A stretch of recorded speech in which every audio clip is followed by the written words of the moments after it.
প্রচণ্ড গরম পড়েছে বন্ধুরা। গরমে আপনারা সবাই কেমন আছেন? আশা করি সবাই ভালো আছেন, সুস্থ আছেন। তো এখানে দেখুন আমি 5 পিস ক্যাপসিকাম নিয়ে নিয়েছি। এই ক্যাপসিকামের রেসিপি আমি আজকে আপনাদেরকে করে দেখাবো। এই ক্যাপসিকামগুলো আমি আগে প্রথমে কেটে নেব। এই দেখুন আমি কিভাবে কাটছি, আপনারা দেখতে থাকুন। এই যে ক্যাপসিকামের এখানে ভাগ করে নেব, 4 ভাগ করে নেব একটা ক্যাপসিকামকে। আর এইভাবে এই যে এইখানে অংশটা শক্ত বোটার অংশটা, বীজগুলো সব ফেলে দেব। এগুলোকে ফেলে দিতে হবে। এই দেখুন, এই যে এবার আমি এগুলোকে এইরকম পিস পিস করে কেটে নেব। এই যে খুব সরুও কাটবো না, খুব মোটাও কাটবো না। এই যে একটা পিস ঠিক এরকম হবে, এইভাবে কেটে নেব। তা আমি সুমনা চলে এসেছি আমার রেসিপি ঝুলি থেকে একটা রেসিপি নিয়ে। আশা করি আপনারা সকলে ভালো আছেন, সুস্থ আছেন। প্রচণ্ড গরম পড়েছে, গরমে সবাই ভালো থাকুন, সুস্থ থাকুন। আজকে আমি আপনাদেরকে একটা ক্যাপসিকামের রেসিপি বানিয়ে দেখাবো। এটা খেতে কিন্তু অসাধারণ হয়। আমরা অনেক রকমভাবে ক্যাপসিকাম খেয়ে থাকি। তো আজকে আমি কিভাবে করছি সেটাই আমি আপনাদের সঙ্গে শেয়ার করছি।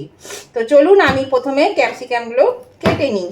এরকমভাবে পিস করে করে কেটে নিতে হবে, লম্বা লম্বা করে মাঝারি সাইজ করে কেটে নেব।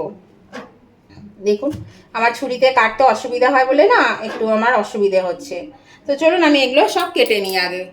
এই দেখুন বন্ধুরা আমি ক্যাপসিকামটা কেটে নিয়েছি। এইভাবে আপনারাও এরকমভাবে কেটে নেবেন। এটা খেতে অসাধারণ হয়, একবার বানিয়ে দেখবেন, খুব ভালো লাগে খেতে।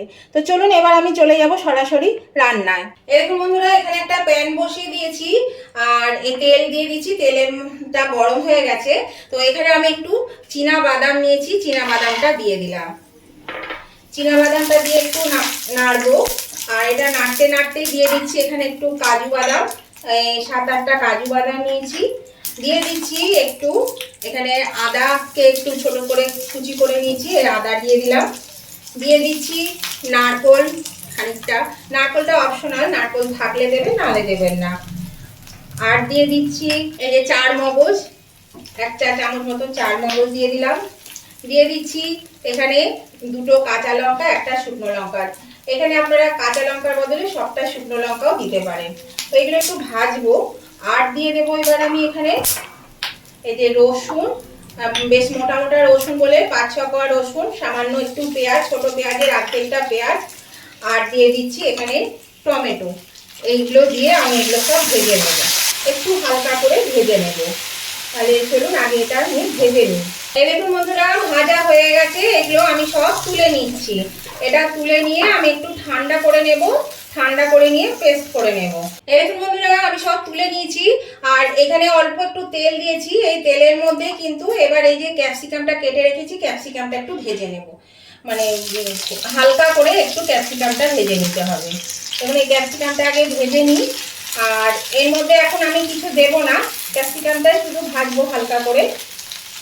দিলে সামান্য একটু নুন দেওয়া যেতে পারে, একটু নুন দিলে কী হবে, নুনটা ভেতরে ঢুকবে আর ক্যাপসিকামটাও কিন্তু একটু হালকা নরম হয়ে যাবে।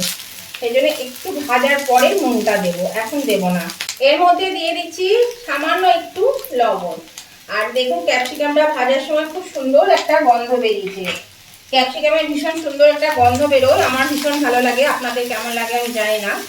এই আর আঁচটাকে কিন্তু একদম মানে লো টু মিডিয়ামে দিয়ে ভাজছি, তা না হলে ক্যাপসিকামগুলো কী হবে, বেশি ভাজা হয়ে যাবে, পুড়ে পুড়ে যাবে আর ইয়ে হয়ে যাবে, বেশি তাড়াতাড়ি কিন্তু নরম হয়ে যাবে, কালো হয়ে যাবে। সেই জন্য এটাকে মোটামুটি অল্প আঁচে একটু ধৈর্য ধরে ভাজতে হবে। হালকা আর একটু ভেজে নেব, 2-3 মিনিট মতন আর একটু ভেজে নেব এটা। এই দেখুন বন্ধুরা ক্যাপসিকামটা ভাজা হয়ে গেছে। আমি এবার ক্যাপসিকামটা তুলে নেব। এটা আমি 50% থেকে 60% ভেজে নিলাম, এর বেশি কিন্তু ভাজলে হবে না। এটা একটু যেন ক্রাঞ্চি ভাবটা থাকে, তাহলে খেতে বেশ ভালো লাগবে। সেই জন্য কিন্তু খুব বেশি নরম করে ভাজা যাবে না। তো এবার আমি এটা তুলে নিচ্ছি, গ্যাসটা বন্ধ করে দিলাম। এবার আমি এগুলো তুলে নিচ্ছি। আর ওদিকে মশলাটাও এবার ঠান্ডা হয়ে গেছে, ওটাও আমি পেস্ট করে নিয়ে আসি। দেখুন বন্ধুরা এখানে আমি ওই প্যানের মধ্যে একটু তেল দিয়েছি, তেলের মধ্যে দিয়ে দিলাম 1/2 চামচ গোটা জিরে। জিরেটাকে একটু ভেজে নেব। দেখুন জিরেটা ভাজা হয়ে গেছে। এখানে নিয়েছি একটা বড় সাইজের পেঁয়াজকে কুচি করে, এই পেঁয়াজটা আমি এর মধ্যে দিয়ে দিচ্ছি। দিয়ে পেঁয়াজটা বেশ একটু ব্রাউন কালার অবধি ভেজে নেব। পেঁয়াজটাকে কিন্তু মিডিয়ামে রেখে দিতে হবে। এই দেখুন বন্ধুরা, পেঁয়াজটা খুব সুন্দর ভাজা হয়ে গেছে। এর মধ্যে এই যে আমি এই মশলাটা পেস্ট করে আনলাম, এই মশলাটা আমি এর মধ্যে দিয়ে দিচ্ছি। এই মশলাটা দিয়ে কিন্তু অনবরত নাড়তে হবে, আর মশলাটা খুব ভালো করে কষিয়ে নিতে হবে। যতক্ষণ পর্যন্ত না তেল ছাড়ছে ততক্ষণ পর্যন্ত মশলাটা ভালো করে কষিয়ে নিতে হবে। আর আঁচটা কিন্তু মিডিয়ামে রেখে কষাবেন, তা না হলে কিন্তু মশলা লেগে যাবে তলে। সেই জন্য কিন্তু মশলাটা খুব ভালো করে কষিয়ে নিতে হবে। তো নতুন বন্ধু যারা আমার চ্যানেলে প্রথম ভিজিট করছেন তাদের কাছে আমার অনুরোধ, যদি এখনো পর্যন্ত সাবস্ক্রাইব করে না থাকেন তাহলে অবশ্যই আমার চ্যানেলটা সাবস্ক্রাইব করে আমার পাশে থাকবেন, আর পাশে থাকা বেলটা অবশ্যই ক্লিক করে দেবেন। তাহলে আমি যখনই আমার নতুন নতুন ভিডিও আপলোড করব সাথে সাথে নোটিফিকেশন আপনাদের মোবাইলে পৌঁছে যাবে, আর সবার আগে আপনারা আমার ভিডিও দেখতে পাবেন। আর আমার উভয় বন্ধুদেরকেই বলছি, দেখতে দেখতে যদি এখনো পর্যন্ত লাইক দিতে ভুলে গিয়ে থাকেন প্লিজ একটু লাইক বাটনটা প্রেস করে দেবেন। তাহলে আপনাদের একটা লাইক আমাকে কিন্তু এগিয়ে নিয়ে যেতে অনেকটা সাহায্য করে। আর যদি আজকের রেসিপিটা ভালো লেগে থাকে, যদি খুব ভালো লেগে থাকে, তাহলে অবশ্যই কিন্তু আপনাদের বন্ধু বান্ধব আত্মীয় স্বজন সকলের কাছে একটু প্রচুর পরিমাণে শেয়ার করে দেবেন, তাহলে সবাই যেন এটা পেয়ে যান। আর বন্ধুরা, আজকের রেসিপিটা আপনাদের কেমন লাগলো সেটা জানাতে কমেন্ট করতে একদম ভুলবেন না। অবশ্যই কমেন্ট করে জানাবেন, আপনাদের মিষ্টি মিষ্টি কমেন্টগুলো পড়তেও ভালো লাগে, আর আপনাদের একটা কমেন্ট আমাকে পরবর্তী রেসিপি বানাতে অনেকটাই উৎসাহিত করে। আরও একটা কথা বলি বন্ধুরা, এখন দেখবে কমেন্টের জায়গায় একটা হাইপ লেখা আছে, ওই হাইপটা প্লিজ একটু প্রেস করে দেবেন। একটা হাইপ যদি আপনারা দেন তাহলে আমার এই রান্নাগুলো সবার পেয়ে যাবে, চারিদিকে ছড়াবে। সেই জন্যে অবশ্যই কিন্তু হাইপ বাটনটা একটু প্রেস করে দেবেন, তাহলে আমার উভয় বন্ধুরা কিন্তু লাইক শেয়ার কমেন্ট আর হাইপ করতে ভুলবেন না।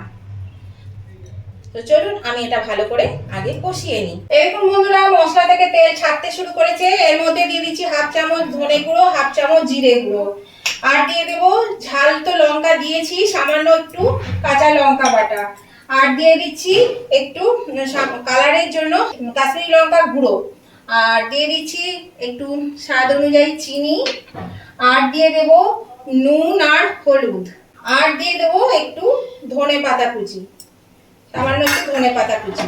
এবার আমি এটা দিয়ে ভালো করে একটু কষিয়ে নেব। এর মধ্যে এখানে একটু ওই যে মশলা বেটেছি তার জল একটু দিয়ে দিলাম, কারণ মশলা লেগে যাবে, তলে পুড়ে যাবে, একদম বেশ মাখা মাখা হয়ে গেছে, সেই জন্য একটু জল দিয়ে দিলাম। এবার আমি এই মশলাটা খুব ভালো করে একটু কষিয়ে নেব, কারণ মশলা দিয়েছি সেই জন্য মশলাগুলোকে আবার একটু কষিয়ে নিতে হবে। তাহলে চলুন আগে মশলাটা আমি মিনিট 3-4 একটু কষিয়ে নিই ভালো করে, আর একটু জল দেবো এর মধ্যে, দিয়ে এবার আমি এটাকে কষিয়ে নেব। এই দেখুন বন্ধুরা তেল ছেড়ে দিয়েছে। এখানে আমি এবার ক্যাপসিকামগুলো দিয়ে দিচ্ছি, ভেজে রেখেছি যে ক্যাপসিকাম, সেই ক্যাপসিকামগুলো দিয়ে দেবো। ক্যাপসিকামগুলো দিয়ে আমি এবার এটার সঙ্গে ভালো করে একটু কষিয়ে নেব মশলার সঙ্গে। ক্যাপসিকামটা কষানো হয়ে গেছে বন্ধুরা, এর মধ্যে বাকি মশলার যে জলটুকু আছে এই জলটুকু আমি দিয়ে দিলাম। এই জলটুকু দিয়ে আমি আবার কিন্তু এটা একটু ভালো করে নেড়ে নেব, মিশিয়ে নেব, দিয়ে একটু ঢাকা দিয়ে আমি 2 থেকে 3 মিনিট রেখে দেব। ক্যাপসিকামটা কিন্তু একদম গলানো যাবে না, এটা একটু ক্রাঞ্চি ভাব থাকবে, তাহলে খেতে কিন্তু ভালো লাগবে। আর এই রান্নাটা কিন্তু সবের সঙ্গেই খেতে ভীষণই ভালো লাগে, রুটি পরোটার সঙ্গেও ভীষণ ভালো লাগে, আবার ভাতের সঙ্গেও ভালো লাগে, ফ্রাইড রাইস পোলাওয়ের সঙ্গেও কিন্তু খুব ভালো লাগে। তো এটা আমি এবার একটু ঢাকা দিয়ে রেখে দিচ্ছি 2 থেকে 3 মিনিট। আমি 3 মিনিট পরে ফিরে এলাম বন্ধুরা, দেখুন এটা কিন্তু বেশ অনেকটা হয়ে গেছে। আর বললাম তো এটা বেশি সেদ্ধ করা যাবে না, এটা কিন্তু একটু ইয়ে করতে হবে, ক্রাঞ্চি ভাব থাকতে হবে। এখানে আমি 2 টেবিল চামচ মতো টক দইকে ফেটিয়ে নিয়েছি, টক দইটা দিয়ে দিলাম। এটা কিন্তু মানে শেষে দিলে খেতে ভালো লাগে, সেই জন্যে এটা আমি শেষে দিলাম। আপনারা চাইলে কিন্তু মশলা কষানোর সময়ও দিতে পারেন। এটা দিয়ে আমি একটু এটাকে নেড়ে দেব। এই যে টক দই বাটি ধুয়ে এই জলটুকু আমি দিয়ে দিচ্ছি। এখানে একটু ড্রাই রোস্ট করা এই কসুরি মেথি দিয়ে দিলাম, আর দিয়ে দিচ্ছি এখানে 1 চামচ মতো বাটা, এই বাটাটা দিলে খেতে বেশ ভালো লাগবে, সেই জন্য বাটাটা দিলাম। আর গরম মশলা আপনারা চাইলে দেবেন, আমি কিন্তু আর দেবো না, আপনাদের যদি ইচ্ছে হয় আপনারা দিতে পারেন। তো এবার আমি এটাকে ভালো করে একটু মানে ফুটিয়ে নেব। রান্না কিন্তু অলরেডি হয়ে গেছে, দেখুন বেশ সুন্দর একটা মানে সেন্ট বেরিয়েছে। এই বাটারটা গলে যাবে, এটা কিন্তু আমি ফুটিয়ে নিচ্ছি, তারপর আমি আবার ফিরে আসছি। আর এইরকম গ্রেভিটা রাখলাম, এটা আরও টেনে নেবে গ্রেভিটা, এটা একটু ফুটবে, মিনিট 2-3 মতন আমি এটা ফুটিয়ে নেব। দেখুন বন্ধুরা, এটা হয়ে গেছে, ভালো করে ফুটে গেছে, আমি গ্যাসটা অফ করে দিলাম। এবার এটা আমি নামিয়ে নেব। এবার এটা নামিয়ে নিচ্ছি, দেখুন কত সুন্দর হয়েছে দেখতে, দেখুন এটা খেতেও কিন্তু ততটাই সুন্দর হয়। তাহলে আমি এটাকে আগে নামিয়ে নিই, একটা সার্ভিং ডিশে আমি নামিয়ে নিচ্ছি। এই দেখুন বন্ধুরা, আমি নামিয়ে নিয়েছি। এটা দেখতে যতটা সুন্দর হয়েছে খেতেও কিন্তু ততটাই সুন্দর হয়। আপনারাও কিন্তু একবার হলেও এইভাবে ক্যাপসিকাম রান্না করে খেয়ে দেখবেন, খুব ভালো লাগে খেতে। আর এখন কিন্তু 12 মাস শীতের সবজি পাওয়া যাচ্ছে, কাজে কোনো অসুবিধা নেই, যে কোনো সময় আপনারা এই রান্নাটা করতে পারবেন। তো রেসিপিটা আপনাদের ভালো লেগে থাকলে উভয় বন্ধুরা লাইক শেয়ার কমেন্ট করতে ভুলবেন না। আর প্লিজ বন্ধুরা একটু হাইপ করে দেবেন, একটা হাইপ আমাকে কিন্তু অনেকটা এগিয়ে নিয়ে যেতে সাহায্য করবে। তো আজকের মতন ভিডিওটা আমি এখানেই শেষ করছি। আবার আমি নতুন ধরনের নতুন কোনো ভিডিও নিয়ে চলে আসবো। ততদিন আপনারা ভালো থাকুন, সুস্থ থাকুন। Tata, bye bye.